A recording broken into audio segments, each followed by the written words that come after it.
ទម្លាក់ក្បាលដល់ខ្នើយភ្លាមខួរក្បាលគិតមិនឈប់សោះ4វិធីនេះជាថ្នាំសណ្ដំជួយឲ្យគេងលក់ស្ងប់ចិត្តយោងតាមការសិក្សារបស់អង្គការ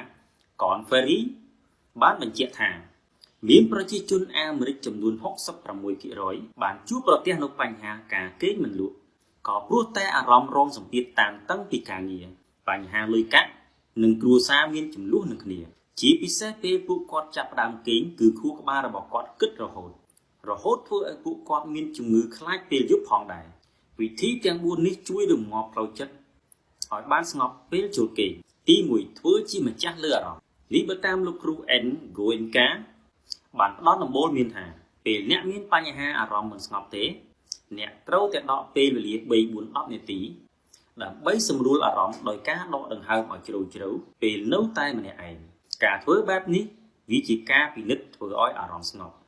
នេះជាវិធីសាមញ្ញតែមានលទ្ធផលឲ្យអ្នកស្ងប់ចិត្តពេលចូលគេង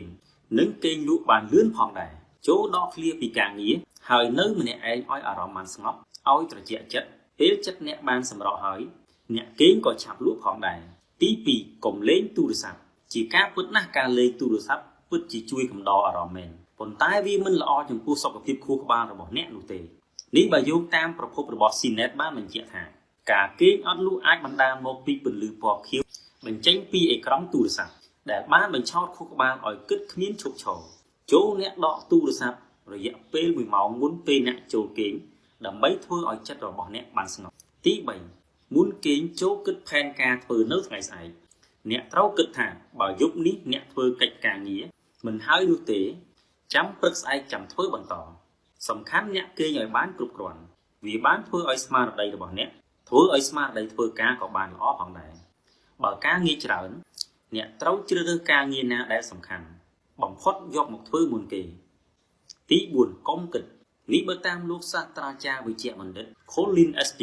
អ្នកជំនាញផ្នែកការគេងបានលើកឡើងថាទី1ហាមគេងពេលថ្ងៃ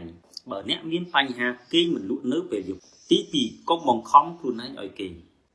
បើអ្នកគេងមិនលក់ឲ្យប្រឹងគេងទាំងដែលខ្លួនឯងមិនអាចគេងលក់នឹងធ្វើឲ្យអ្នកមានអារម្មណ៍ថាថប់អារម្មណ៍និងឈឺក្បាលទី3គឺព្យាយាមធ្វើឲ្យខ្លួនឯងគិតលើរឿងតែមួយនៅក្នុងបន្ទប់គេងត្រូវតែងងឹតបន្ធូរភាពតានតឹងចេញខ្លាំងប្រាប់ខ្លួនឯងថាកុំគិតដើម្បីបញ្ឈប់ខួរក្បាលកុំឲ្យគិតច្រើនហើយអារម្មណ៍របស់អ្នកចាប់ផ្ដើមស្ងប់ម្ដងបន្តិចហើយ